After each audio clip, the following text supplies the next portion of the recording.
Welcome to the Misophonia Podcast. This is Season 3, Episode 18. My name is Adil Ahmad, and I have misophonia. Today, I'm really excited to bring you my conversation with Vivien. Some of you may be familiar with Vivien. In 2019, while still in high school, she took it upon herself to produce an excellent documentary about misophonia, featuring interviews with providers of therapy and coping, as well as teenagers who have misophonia, some of whom have been interviewed on this podcast. It's called Breaking the Sound Barrier, and you can find it by searching on YouTube, or there will be a link here in the show notes. I talked to Vivien about the documentary, obviously, but also her own miso story, what it's like to now enter college during a pandemic and misophonia, plus her hopes for our community. If you want to talk about the documentary, feel free to join the discussion on social media under this episode at Misophonia Podcast on Instagram and Facebook, or Misophonia Show on Twitter. All right, let's just get to my conversation with Vivien. I want to say, Vivien, welcome to the podcast. It's good to finally have you here. Yeah, thank you for having me. Very excited. Yeah, so I think we bumped into each other, I think at one of the conventions, and we'll talk about a bunch of stuff there. Do you want to maybe let us know kind of roughly where you're located? Yeah, so I'm originally from Los Angeles, but I'm currently in Berkeley, California, because I'm a college student. So I'm staying on campus right now. Cool. Okay, so you're at UC Berkeley. Yes. I'm assuming you're at UC Berkeley. Yeah, yeah. Yeah. Want to tell us kind of what you're doing, what you're studying at Berkeley? So this is my first semester, but I'm planning to study psychology. That's my sort of trajectory as of now. Yeah. Okay. And so I guess maybe we should talk about just a little bit about it's your first semester there. Were you, and you're obviously on a new campus, away from home, away kind of from what's familiar to you. How has that, and then obviously like the whole COVID thing's another crazy dimension. How has that transition been for you? It's been a lot better than I expected. I mean, I was quarantined at home for months, so it was really, really nice to finally get out and kind of experience something new. And the area is like obviously not how it usually would be, and neither is the experience, but I'm really having a good time. There's quite a bit to do around here, and I've got to meet a lot of really nice people so far, so I'm having a good time. So you're actually on campus, like in a dorm. Yes, I am. We don't have any in-person class. Got it. So you're on campus, in a dorm. You're obviously socializing. So are there kind of less people around then? Yeah, for sure. All of the dorms are like singles, so I don't have a roommate or anything, and we have to social distance with everyone, but it's still like we're able to meet people. So Yeah. it's like definitely not the traditional experience, but it's something. So I'm just grateful for that.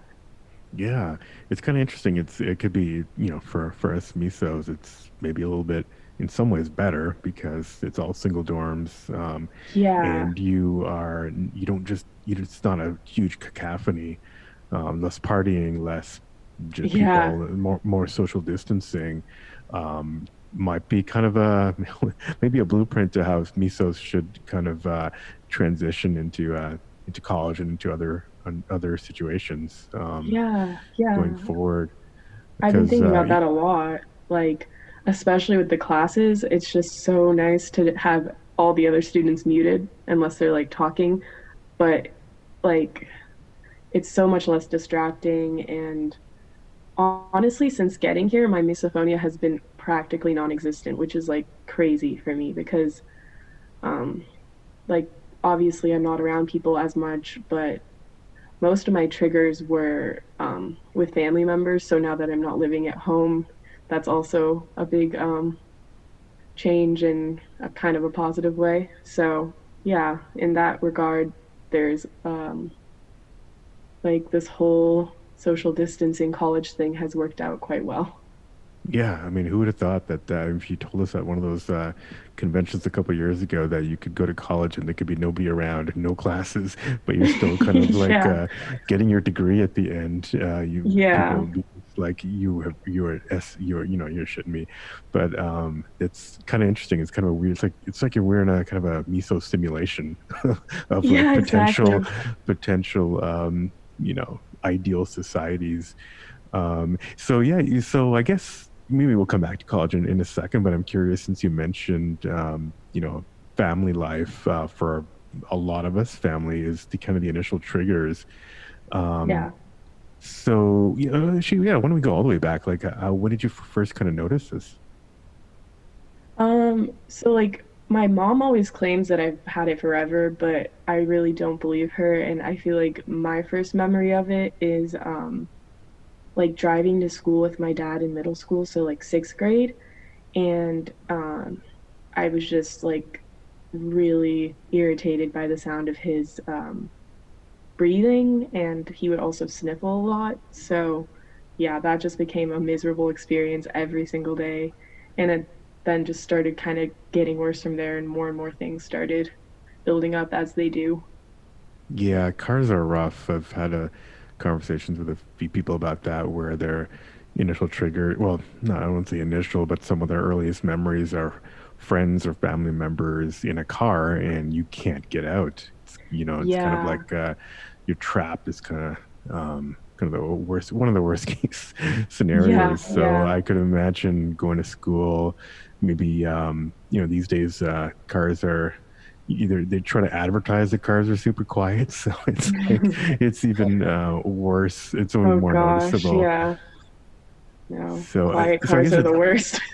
yeah, I know, and so yeah, why can't we? Yeah, maybe we should all just get convertibles. That would be great for Yeah, misos with convertibles. no, So for sure. your did so at that point did things then start to proliferate after or through junior high and into high school with at home? Yeah, I'd say that like the worst point was definitely within middle school. Like obviously that's a hard time for everyone with all the hormonal changes, and just nobody has a good time in middle school, at least from my experience. Yeah. But for me, like misophonia was definitely the biggest challenge. And I think um when you're first like dealing with it and not knowing what it is, and trying to like convey your experience to the people around you, it's really hard for them to understand. And obviously, they end up taking things personally when you ask them to stop doing things. And so that caused a lot of distress, I'd say, for a while. But I think over time, like into high school, things got a lot better. So, I mean, yeah, I think that's a common experience though.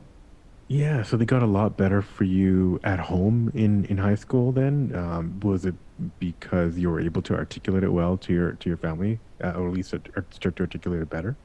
Yeah, I'd say a big thing was that I was kind of able to provide evidence that misophonia is real, and I'm not just being like an annoying or like just making things up, which I think a lot of people have trouble kind of proving to people that yes, this is actually a disorder. But as I was able to do that, my parents started taking me seriously and being more empathetic. So definitely. Right. So yeah, I keep sometimes I just kind of forget because I went to high school in the early '90s when there was no awareness at all, Yeah. but yeah, you mean you're I don't want to say I don't say lucky, but it's great to see people like you advocating and looking around and researching and are able to provide evidence to Hmm. your family members that this is a real thing. So Yeah. so that's great that's You know, yeah, like I think over the past few years, the amount of information out there has just exponentially increased. Because I remember being like 11 or 12 and like looking things up and finding only a few things out there, and they were all like really like, well, yes, there's this thing called misophonia, but there's nothing you can do about it. Sorry. So yeah. honestly, I'm really glad to see the awareness being really like especially recently more prominent. So were students and friends not kind of major triggers for you? Was it really kind of maybe localized to primarily the home? I'd say I definitely had more triggers at home, but there were also instances outside for sure, especially at school. But thankfully, it did not get in the way of social interactions very much. I'd say just minor distractions in the classroom and just making like day-to-day situations more uncomfortable, but not unmanageable. So I'd say the Yeah. largest effect was on my familial relationships. I guess the one advantage of high school is there's so much going on, so much changing. You're always moving around, whereas Yeah, in at home you're like in a room with a bunch of people or in a yeah, car, and it's a lot more static. Um, yeah, the escape from school is not much of an escape. If you're sometimes it feels like a trap. yeah, Um, that's for so sure. and obviously it didn't start to affect your. I always kind of asked, did it start to affect your grades? But you're sitting here at Berkeley, so obviously you've done quite well for yourself so far. That's great. Yeah, thankfully it did not affect me in that regard. I think I got lucky. So did your families try to, I mean, did you go to see any professionals, audiologists, therapists for miso? Yeah, I did, like pretty much instantly once my family started noticing that like our relationships were being affected by it, they're like, okay, we need to get some professional help here. And the unfortunate thing was that nobody that I saw knew about misophonia, so it was kind of like working with a blank slate, and they were just kind of trying to figure out some type of way to like make it a little better. But I've never really found anyone who can like who's well, at least anyone that I've seen professionally who had prior knowledge of the disorder. Yeah, so when you told them about it, did they at least do their own research, or was it kind of kind of lackadaisical um, Yeah, response? I think most of them just went off of my personal experience with it and kind of used their background knowledge of Yeah, psychology to like make recommendations, I guess. Although, like I think just in general, talking to someone, even if they can't like make a trigger less, like make the reaction to the trigger less painful, it's still really helpful for like managing other aspects of life. And clearly, I'm a fan of the field of psychology since I'm planning to study it. So yeah, you're I'd gonna say, rock it. Yeah, you're gonna revolutionize miso and yeah, psychology. So. Take it yeah. up a few notches.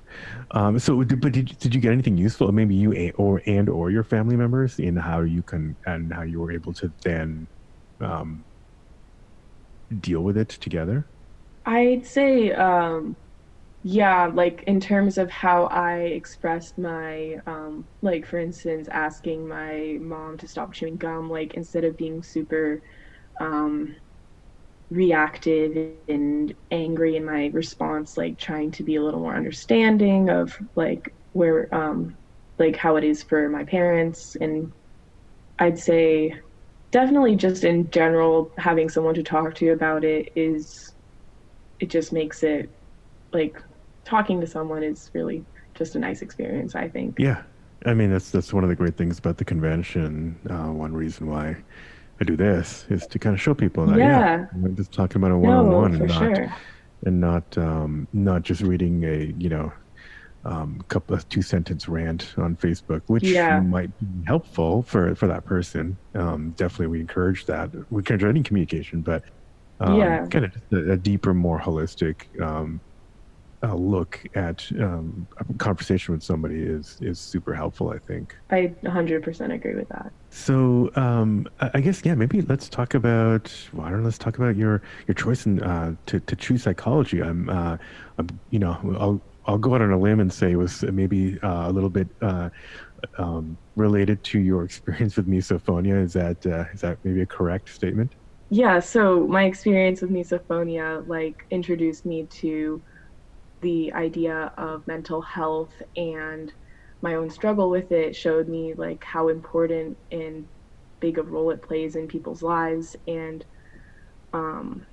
I wanted to be able to make a difference in that area, and I think psychology is kind of the a major way of doing that. And I also just really think it's an interesting topic, but that's kind of unrelated. Yeah, no, it's well, I think yeah, I think it's definitely related. I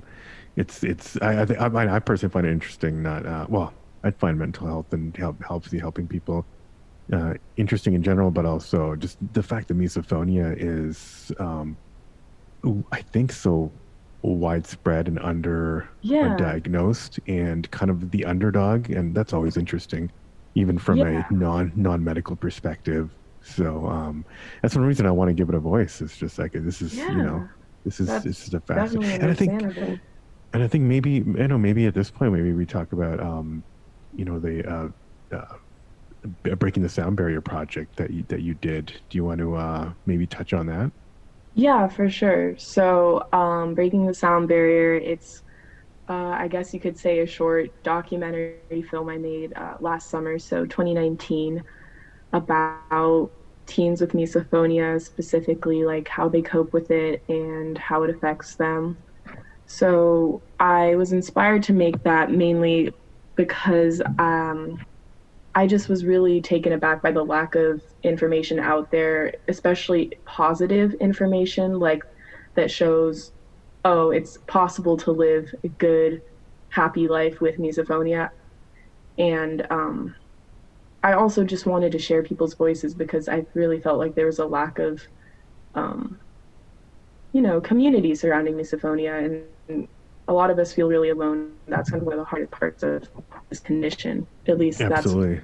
yeah, Yeah, we feel alone. We feel like we've bottled something up for so long. We feel it's almost I don't know. I'm kind of ranting off feelings that I feel and I've heard other people feel, but yeah, it's just exhausting to even think about trying to talk to somebody about it sometimes because yeah, we're so felt like it should be dismissed and minimized and it's just an annoyance and all these things contribute yeah, to just it's taxing on the brain yeah, and I think it's yeah projects like this are great especially aimed at young people to kind of let them know that yeah you can move on and it does get better. You yeah, can for start to take sure. more control over your environment. So um yeah, do you want to well obviously we'll have links to it in the show notes, but how did that yeah, and you see your motivation, but maybe talk about maybe some of the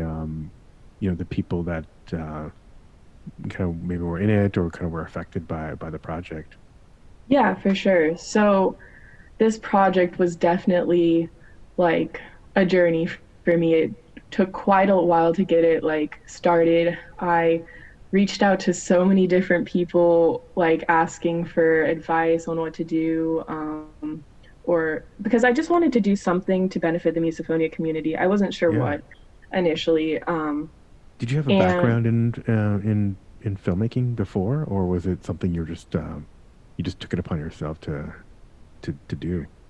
Well, my background in filmmaking was very informal. Like when I was little, I used to make movies with my friends and I Oh always yeah. loved it. So I really had a desire to do something related to that.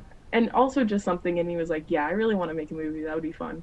Yeah. So, and also I feel like seeing someone and hearing them, it's just really a different experience than reading what someone's experience is, like hearing their voice physically, like on this Hmm. podcast.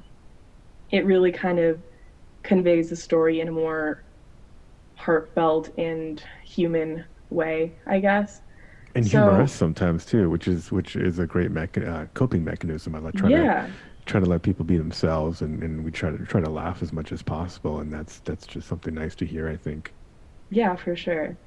So, I kind of wanted to make something that I would have that would have helped me when I was a 12-year-old girl, just like desperate for some type of source of hope for dealing with misophonia, this new thing that I was experiencing. And I felt like nobody understood me. But if I had seen something like breaking the sound barrier, I wouldn't have felt so alone and I would have felt like, wow, maybe this is something that it's possible to overcome or just to live and be okay with misophonia. So that's kind of the message I wanted to convey. And I decided that interviewing teens would be a really good way to like show how how real people have dealt with this condition and just hearing the voices of other teens for someone who's going through this is it can be really helpful. Yeah. And have you yeah, and this is, just released last summer. Have you maybe followed up with anybody who was in it and kind of talked to them about how they're doing? Yeah, so finding other people with misophonia, especially because I couldn't travel so far to do the interviews, so everyone had Mm. to be in California.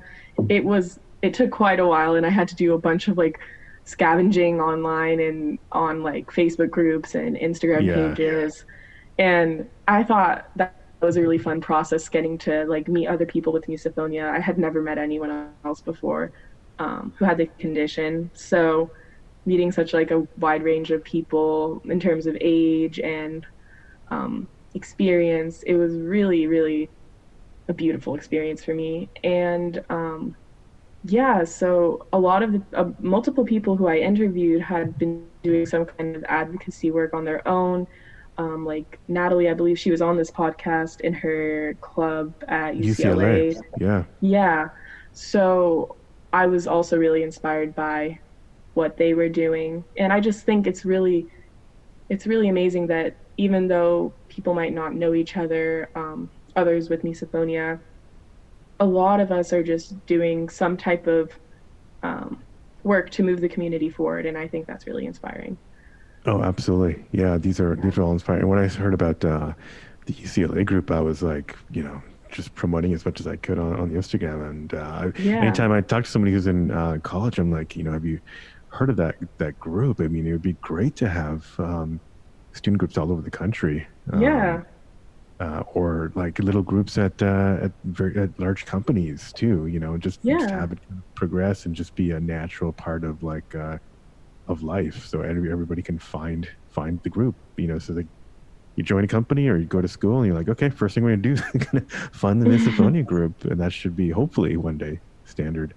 yeah. um and actually, yeah, have you thought about, I know it's a weird year, but have you thought about doing something like that at Berkeley? I definitely have. I definitely want to do some type of misophonia advocacy on campus. I think I need to wait a little while in terms of like, I mean, I guess I could start a club now, but it's just kind of odd with the pandemic and everything. Yeah. Um, But I but think you can get it together. Start it online. Obviously, everything's starting yeah, online these days. yeah. You'd obviously be the perfect leader or ringleader of the Thank group, you. because Dr. Johnson mentioned to me that she's mentioned like a bunch of times that 30% of her clients with MISO are engineers, and with Berkeley being the big engineering and computer science Yes, school. it definitely is. I would imagine that you have a great. Well, unfortunately, a large pool of misophones to pull from, but hopefully be able to Yeah, help. yeah. I'm always so interested to realize like how many people are like struggling with this and don't realize it. I mean, I know that the statistics are always varied about like what percentage of the population has misophonia, but it's definitely significant. And I think it's just so crazy that it's taken so long for it to get sort of like any type of awareness in the media and in people's general knowledge. It's kind of interesting to think about, as an advocacy angle might be like, hey, this could really help not just students um, do well in school, but potentially companies that are hiring those students be able to attract better talent and retain better talent, Yeah, and that's start very to kind of true. affect the bottom line. So I would think that that might be something that maybe budding psychologists like yourself could think about, and maybe own that to my that that thought leadership in maybe profit from it and change the world Yeah. at the same time. Um, No, I definitely agree. That's a really good idea. Yeah, so just yeah, hmm like based on the response I got to my film in terms of like comments I received and people who reached out to me, I was just amazed at how big of an impact it can have just to feel like understood and feel like you can relate to someone. So like starting clubs is a perfect way to do that in terms of like meeting other people who are going through similar experiences and being able to talk about it, just feeling understood in that way is clearly like very, very helpful for people like us. yeah, and there's things you can, there's ways you can, there's things you can talk about with people who are actually around you that can help more than just kind of a random person from across the world. Like you can talk about which restaurants are, terrible to go to Yeah, as a musophone, and these that having that, knowing you can have that or that connection or near you, I think is super super helpful. yeah. Um, and one thing, I guess, since you're starting here, so has basically have you found that like a lot of people's stress is like a large factor? And are you thinking about like how to maybe reduce stress or you keep a handle on stress as you're beginning your degree here? So like you mean do I think like how I'm managing stress at college or Yeah, yeah, because stress tends to kind of like for a lot of people at least, it kind of exacerbates triggers yeah, no, for sure. and you're starting out, it's like your first semester. I would, hopefully not, but I would think that maybe as things get a little bit more stressful towards exam times and later on, maybe second, third, fourth year, that it could, you're saying it's obviously you're starting off on a good foot with with seems weird to say, but you're starting off on a good foot with this pandemic, kind of Yeah. helping your experience. But it could get it could get tougher, especially with stress. I'm wondering if you kind of like try to prepare for that, or at least be aware of that, and you know try to get a handle on that. Yeah, for sure. Yeah, thankfully the transition to college has not been um too hard so far, like especially because of the unusual circumstances and how they somehow are really beneficial to people with misophonia. But yeah, stress is very important to be aware of, and I definitely am always working on my self-care routine. I've been trying to get into meditation. I'm actually taking like a seminar course this semester about meditation and neuroscience, which has been really interesting. So I think that's definitely an effective, like clinically proven effective way to manage stress. And I love going for walks around my semi-empty campus and listening to music. I think alone time, especially for people who have misophonia, is very important. And um, I love doing that in nature. I think like being with myself in nature is one of my favorite ways of just de-stressing from everything else that's going on, for Yeah, sure. you're definitely the campus is beautiful, and just Oh my that gosh, it's general gorgeous. area. Yeah, that general area, just Northern California at large is, Yeah. when it's not burning down, which is most of the time, it's totally fine. But it's Yeah. yeah, Oh gosh, we did go through quite a long period of like having to stay indoors because of the snow, the smoke. yeah, and yeah. Any other? Do you have any other like kind of tools or armor? As I like to call it, that you use to cope generally. I'm Yeah. assuming earphones, earplugs, that kind of Yeah. I deal. mean, everyone everyone raves about white noise. I mean, that was just a revelation for me. But other than that, like other than the basics, I'd say one thing that I've really been trying to work on is like self-compassion and being Mm. gentle with myself in regard to my misophonia. So like for a long time, I would constantly blame myself and feel like, oh, I should just be able to control this. And I think a lot of that stems from the lack of awareness and lack of um, understanding about the condition. So a lot of us feel like we're just making it up. But like just reminding myself, like, it's okay you you don't have to control this, and um you know, like advocating for your needs is not unreasonable. Like asking someone to stop making a certain trigger sound or leaving the room or putting in headphones, like that's okay. Like I often felt guilty, like for instance, if I put in my headphones during a meal, I'd feel like, well, I don't want to do this because it seems kind of rude, but that's that's a form of self-care and it's valid. And Mhm. just catching myself when I'm saying something like, oh, I should be able to ignore this, and just reminding myself that no, like this is a valid condition and it's okay to not be okay in this case. Yeah, you hit on a number of points that I'll just tell people. Just please rewind and listen to that again, because a lot of us walk around with guilt for the same reason.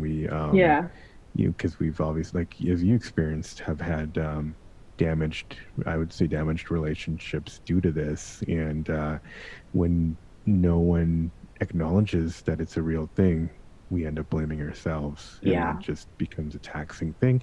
And so yeah, it's important to kind of listen to each other and realize that no, this is a real thing, and yeah. it's helpful for everybody involved, all parties, to kind of take care of yourself and Yeah. advocate. Like So we really don't experience much compassion from the outside world in terms of misophonia. At least that's the general experience that I've heard about. And for that reason, like it's all the more important to be compassionate to ourselves, like be the ones we can rely on. yeah, absolutely. And barring a um, an overly negative experience, I think people will hopefully come around and realize that it's for their benefit as well.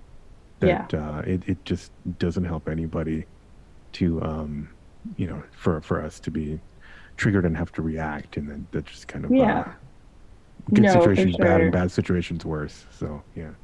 Yeah. I mean, there are definitely people out there who are very understanding, and a lot of like the major advocates for misophonia don't actually have the condition themselves. So I very much admire those people who are empathetic and work to accommodate us. I think I definitely understand that it isn't easy to live with someone with misophonia because like it's easy to take those kinds of things personally. So I definitely admire people who can be empathetic towards us as well. Right. So and so you said that, but yeah, before you started on your project, you didn't know a lot of people who had me. So I guess wait, so it was last year's convention the first time you went to a convention? Yeah, it was. Okay. Because yeah, so I guess for your project, that was the first time you said it was the first time you'd kind of talked to anybody that had me. So right? Yeah, yeah. Wow, wow, So wow. before that, yeah, nobody else And so I now knew. is it, are you kind of like, now that your kind of name is out there, are people coming to you for advice and just somebody to talk to about miso? Actually, I definitely have had a lot of people reach out to me, and I do want to be able to help more people. I think yeah, I would love to talk to more people about this. I actually haven't talked to so many, but a part of like a group chat on Instagram with a bunch of people with misophonia. So it's always nice to check in there and hear about everyone's experiences and rant when necessary. But I do wish I had more people with misophonia to talk to in my life. Are you seeing any, maybe anything on other platforms, or is it primarily Instagram that you've been participating with, or Um, seeing it, or seeing a trend? I actually don't. I mean, I use Instagram as my main form of social media, so I'm not completely sure. I'd be interested to see if there's like a misophonia community on Twitter or like, I don't know what else are the major forms of communication these days. But yeah, Yeah, I I think mean, the more um ways possible for people with misophonia to meet each other, the better, honestly. And like, I think having more group chats like that is would be a really good addition to like the coping tools. um, us people with misophonia have.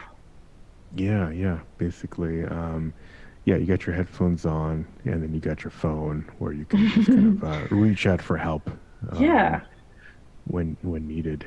Um, that's yeah. I mean, 10 years ago, none of this was possible.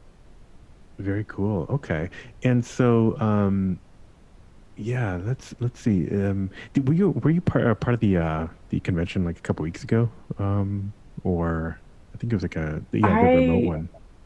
I actually was not honestly. You have enough stuff going on, I guess, with school and everything. So it's Yeah, no, really my chill. life has been absorbed by academia these days. So Yeah. I do want, like, once I start having more time, I really want to get back into the world of misophonia. And Maybe like, a sequel to Breaking the Sound Barrier. yeah, something like that. I do want to get involved more. Like the last year, unfortunately, like right after breaking the sound barrier, I was just swamped with college applications and all of that madness. So I haven't had much time to think about like new projects to work on, but I am definitely wanting to do that. And Well, I think especially yeah. since I'm like studying psychology now, like I'm hoping to involve misophonia some way in that, like especially in terms of if I'm able to get involved in like research as an undergraduate and all of that type of thing. I'd love to do something related to misophonia. Well, yeah. I mean, it sounds like and not to add, work on your plate, but we've mentioned just in the last hour a bunch of interesting things that you could do at Berkeley, starting that group. Yeah, Maybe reaching out to I mean, that could be a project in itself, just reaching out to the different departments and knowing that so many engineers, that could be a great first kind of group to go after. And yeah, there's plenty of stuff I think you can do on campus, through academia and, social group forums to kind of spread awareness and, yeah, get some ideas flowing on where to take this yeah. next. No, And it's I would love exciting. to There's kind so of much. you maybe yeah after first year after you've gone through the ringer in your freshman year, just to kind of maybe catch up later next year and see if you've been able to get back into the miso community. Yeah, for sure. No, I really want to do that. I'm I've been like brainstorming for a while, so I'm glad we've discussed some of these ideas like um of how I can continue my involvement Yeah. going Well, forward. are there any other things that you may have been that you're thinking about doing? Because maybe people listening can like could plant some seeds in their minds too to take to their Yeah, schools you or know, one of the things actually that I've been thinking about and trying to like get started, but haven't really had much time to get too involved was like how I mentioned the group chats. I was thinking of like um maybe somehow finding a way to create more of them on other platforms because I'm pretty sure like the one I'm in is kind of like for most people it'd be pretty difficult to figure out how to like join or like you have to know about the specific account and it's kind of like I'd say not super accessible. So I was thinking of trying to expand group chats to like a bunch of different platforms so that like practically anyone who wants to join one can like do so in the way most convenient for them. I'm not really exactly sure like the specific details, but that was just something I thought could be helpful. yeah, and maybe that's kind of a directory that if people want to if are taking new members or whatever can kind of like Yeah, post a list or something. Oh yeah, it's something I might think about to put on our put on the the new Miss Funny podcast website. I've been thinking of ways to yeah, have kind of resources, and the Miss Funny Association has the list of regional Facebook groups and whatnot. But yeah, I think it could be interesting to have something like this. I've had a bunch of other ideas, like having like a Yelp for miso, like you can um, leave reviews about oh wow, oh that's really smart. cafes or libraries Yeah, on campus to avoid, things like that. So, yeah, well, I guess yeah, we're running. I definitely want to do a part two in about whatever, about a year or so. That'd be great, maybe even sooner. But Yeah, anything else right now that you'd like to kind of tell people or share with people who are listening? I always just want to remind people that like I know there's a lot of it's really hard to struggle with this condition, and understandably people feel the need to like well, okay, let me rephrase that. Like um it's really difficult dealing with this condition, and unfortunately that's the reality of the situation, but there's definitely a bright side, and I am like for one grateful for my misophonia because I don't think I would be where I am today without it. I think ultimately like I know I talked about how it like it was hard on my relationship with my family, but I think in retrospect it ended up making it stronger. Um, like I mentioned, initially my dad was my first trigger, so that was kind of the relationship which the most strain was put upon. But um, my dad was actually the one who drove me around to film for my documentary. So kind of me in my car with my dad ended up being a really good experience, you know, because I was making a difference. And I think just like with time, with experience, it's possible to turn our experiences with this condition into a really positive thing.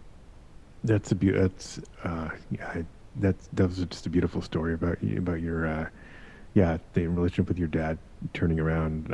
I couldn't help thinking that not to put ideas in your head, but that might be a great sequel. Is to kind of like turn the camera to you and your family and see how that progression happened. Mm. Because I know a lot of there's a lot of people where that relationship does not improve, and so I think that's a beautiful story to share and to hear. Yeah, Um, no, for sure. Yeah. I guess I focused a lot on what it was like in the beginning, but now I have a really good relationship with my family in terms of my misophonia, and they're super supportive. And obviously there are bumps in the road, yeah, but I think they're like, I couldn't ask for more supportive parents. that's fantastic. Well, let's leave it on that positive note, and just say, Yeah. Vivian, thanks. Yeah, thanks for coming on. It's good to finally talk to you for this, and Yeah, thank you for having me and thank you for doing this. This is like incredible. no, no, this is yeah, this is the least I can do, and I think we're both people who are rooting for misophones, and just want to build a Yes. community, and I'm super excited to see what you'll end up doing through school and beyond to help all of us out. So thank you. Yeah, thank you. Thanks again, Vivian. Hey, if you're enjoying the podcast, please hit the 5 stars and leave a review on Apple Podcasts. It really helps more people discover the podcast. Remember, you can drop me a line anytime at hello@misophoniapodcast.com. And we're here on Instagram or Facebook at Misophonia Podcast or Twitter at Misophonia Show. Music, as always, is by Moby. And until next week, wishing you peace and quiet.